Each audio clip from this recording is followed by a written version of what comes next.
Hello, friends. For the past few episodes, we've been speaking about branding. We spoke about consumer branding, that is branding for B2C, where your brand is going to the consumer. We spoke a little about personal branding. And today we're going to talk about B2B branding. Do we really need a B2B branding when we are talking of industrial markets, so to say? And what does the team brand mean with reference to this kind of a business? A brand, as we've already seen, and I hope all of you are agreeable to it, is much more than a logo and a tagline. Branding begins, as we've seen already, with consistency, not only in product, but also in your communications and presentations. And those tend to become the identity of your brand. It is pretty much the same in the case of B2B branding. Those same factors tend to become an identity of the company that you are in. A brand at the B2B levels or at any level, it represents a consistent value system. Okay. And it presents to the world that that company has a certain way of doing things and that they believe in certain things that they will not stray away from. So it's way beyond just the graphic symbols and metaphors that people use all the time. Okay.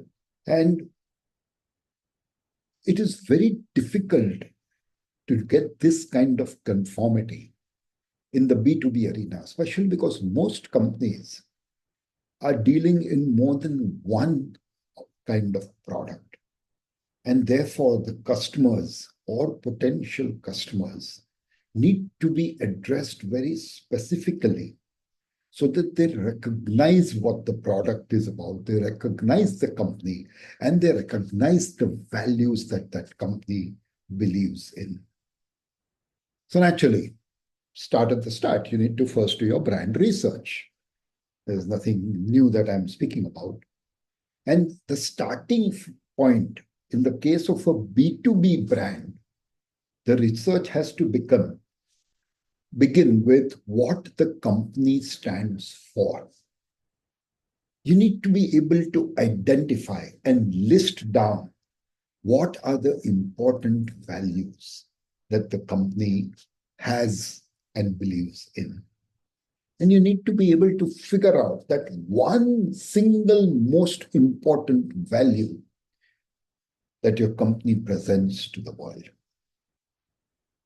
And it all depends on how you react to circumstances.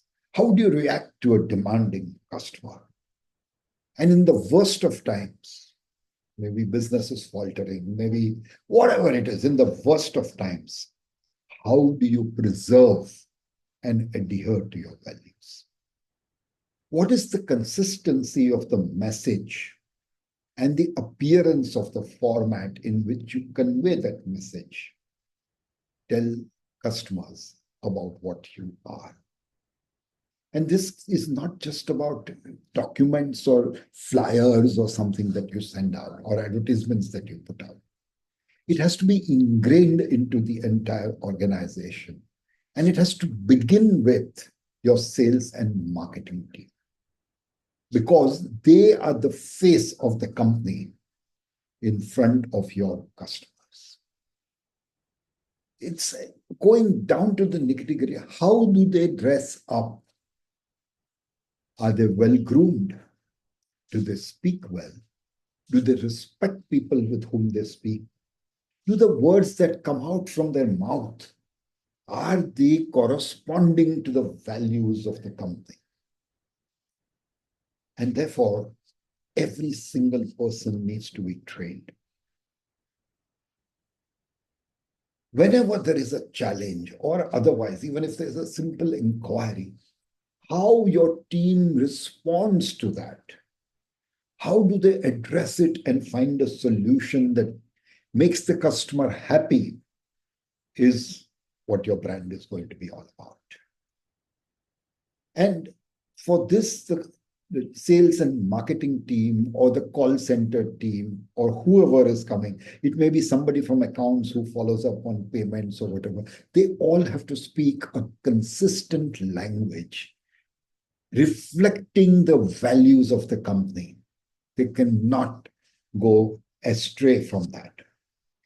And the answers that you give to all of these things, how you're doing these things, will tell you how well entrenched you are in your business brand and whether you made any progress in your branding progress at all. So what it really comes down to is that a B2B brand is something that a customer will ask for by name. Tata Salt, Tata Cars. That Tata is a very significant B2B brand. And it's the name that people use when they talk about a product, even if it's just one product. A generic thing like photocopy copy is more often than not described as a Xerox.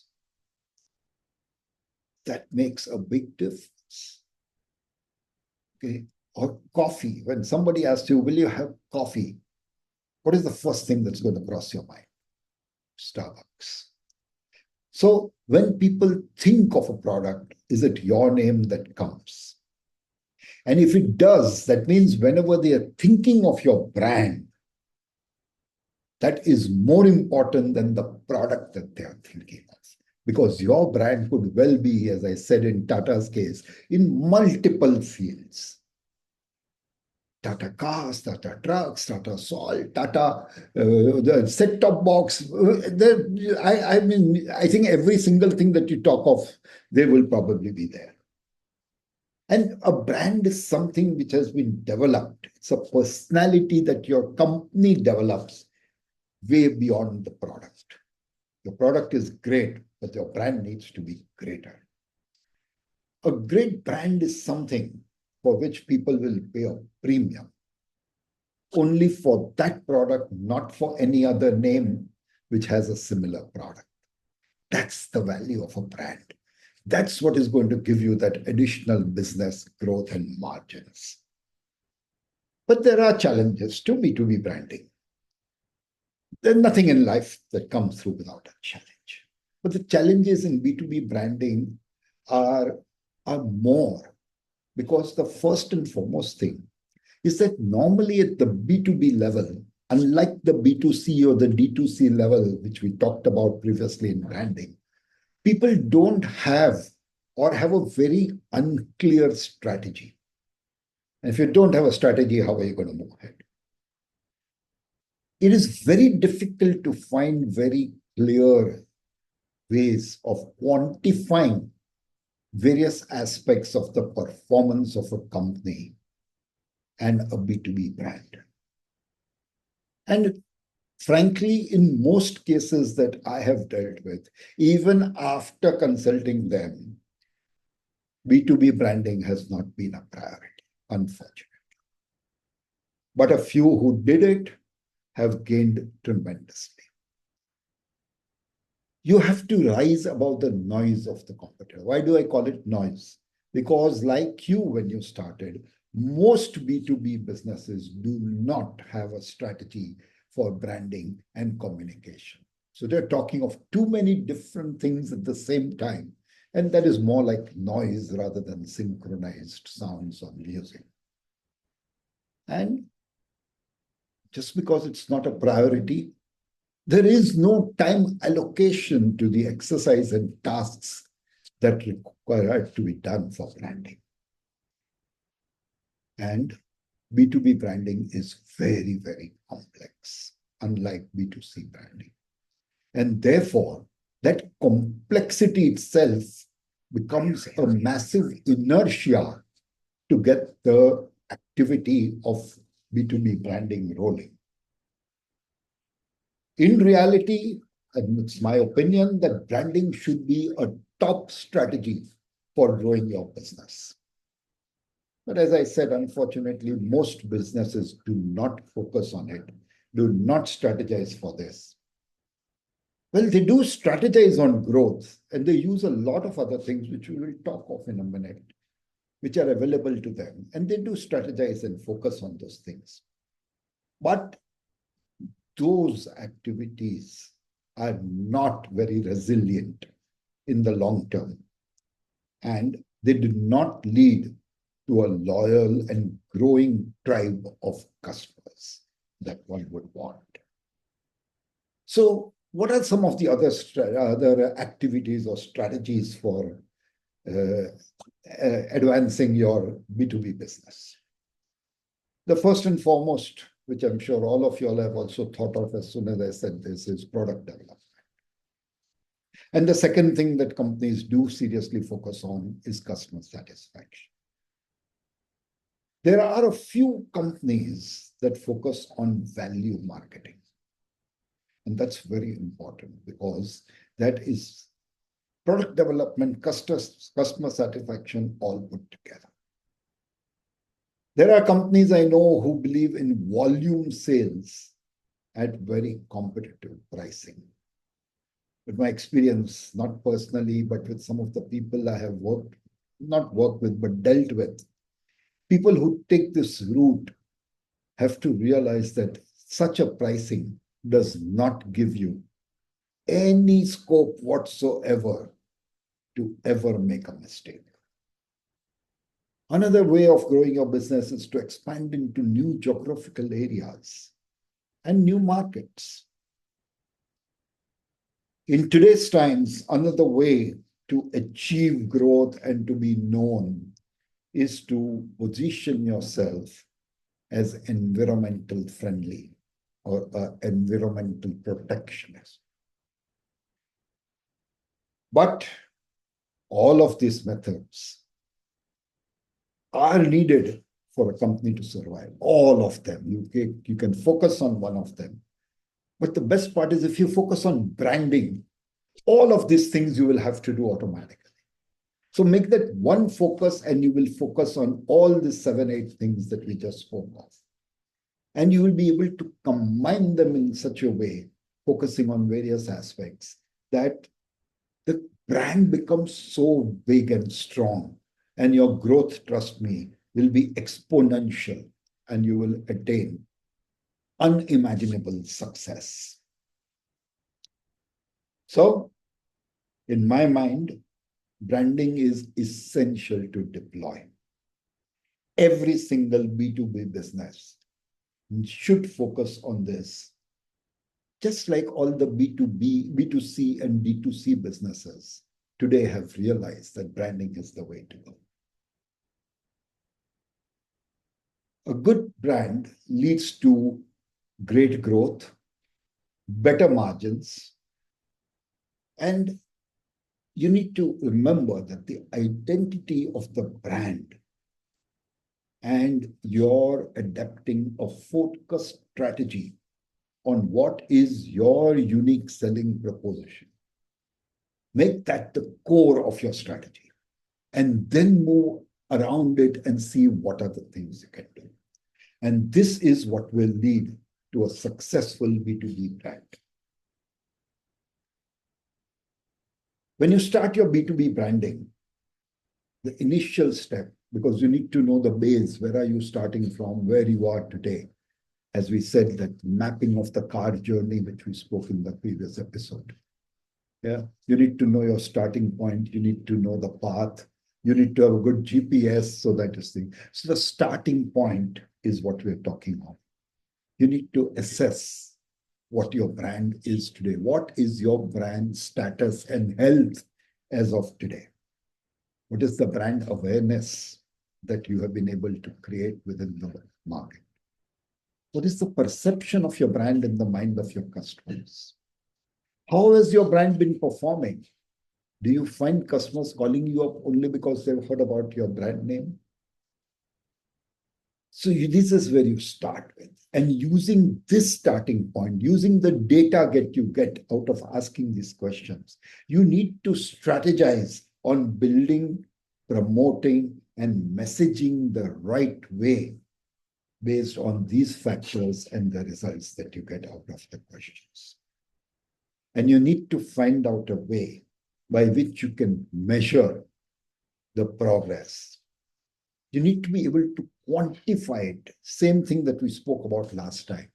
You need to be able to quantify it, make a team of 3 or 5 who will put in their evaluation, get people to rate it on a scale of 1 to 5 or 1 to 10, whatever you are saying. But you need to find a way to quantify it so that you know you are making a progress on each of the parameters that you're conveying. And keep enhancing those parameters on a regular basis. Set targets every month, every quarter, whatever you are comfortable working with, on okay, has my awareness improved by 0.5%? Has the perception of my brand changed? Am I performing better? Because these are the answers that will tell you that you are on the right path. And all of these things, trust me, should be done irrespective of the business you are in. Whether you are a trader, whether you are a manufacturer, or whether you are in the service business. So many times I come across people who will promise, okay, my man will come today and repair your AC. Okay, I will make sure that your car is delivered by tonight. I need to go tomorrow morning somewhere and I need the car. Okay. And then it doesn't happen. That is bad service. If I don't have a choice, I'll still come to you. But the next time, I might lie to you, giving you a wrong deadline, knowing that you're not going to live up to it. Or I will give it to you only because I have no choice. But around the period till I get the car, I will not make any plans that require the product I have given you for servicing. As with B2B and D2C brands, a B2B brand is a strong asset. Okay, it's a major asset. And it helps drive the appeal, the value, and the confidence that your customers will have in you. Okay. And no matter what you are doing, no matter whether you're creating a brand or anything else you do in life, innovation. And when I talk of innovation, let me re-emphasize what I have spoken earlier. Innovation is not only in product. Innovation can be in services, in deliveries, in so many different ways. You need to innovate.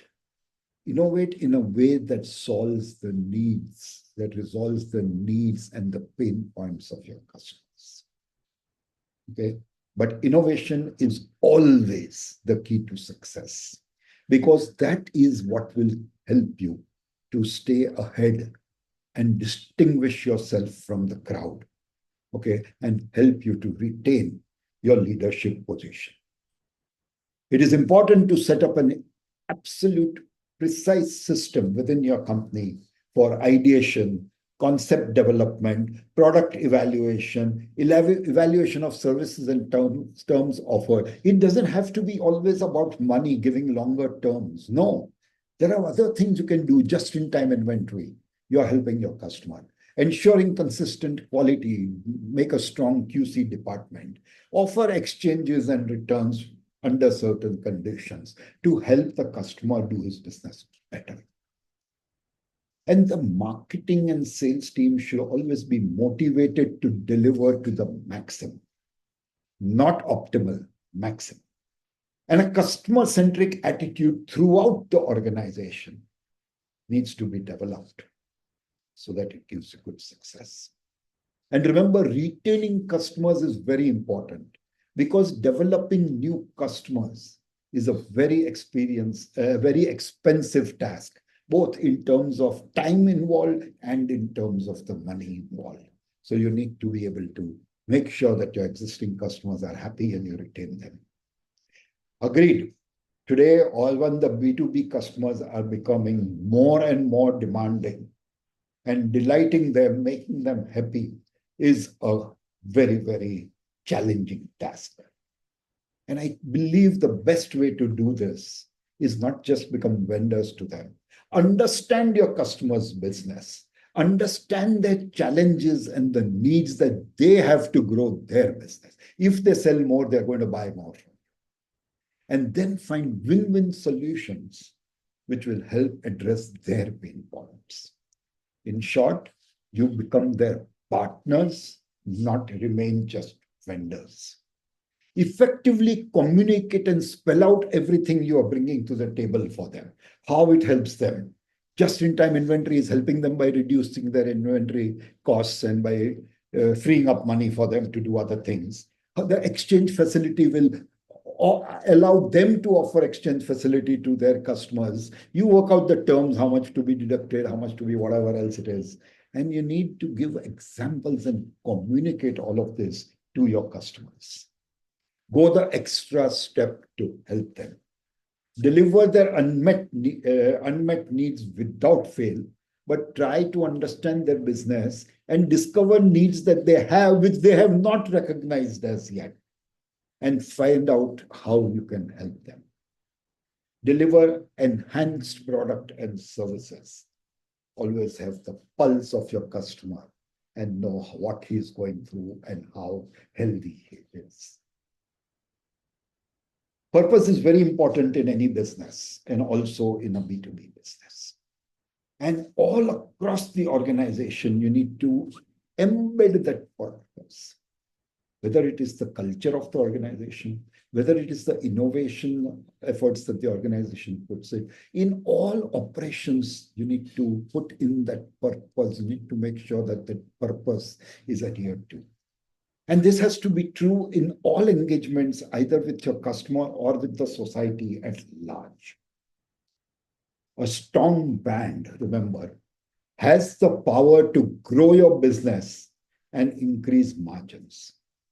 And it can also help you to expand your business to other levels within the pipeline or to an altogether new business. And one of the things that comes to mind when I speak of this is creating private labels. It's a kind of branding at the consumer level, but then you're not driving the brand alone, you're driving it with your customers. And it helps you to expand into other businesses as well. Talking about private labels, we'll do a complete session on it because it's not something that can be spoken of in 2 or 3 or 5 minutes. But increase the value that you deliver to the customers, and you will undoubtedly end up with happier and loyal customers, or should I say happier and loyal partners. Have a great evening. I hope this likes. I've received a lot of messages, but unfortunately I was tied up during the weekend and I have not been able to respond. I shall be responding over the next few days. You know, Diwali holidays are coming up, so I'll have some more time on hand. Thank you and have a great evening.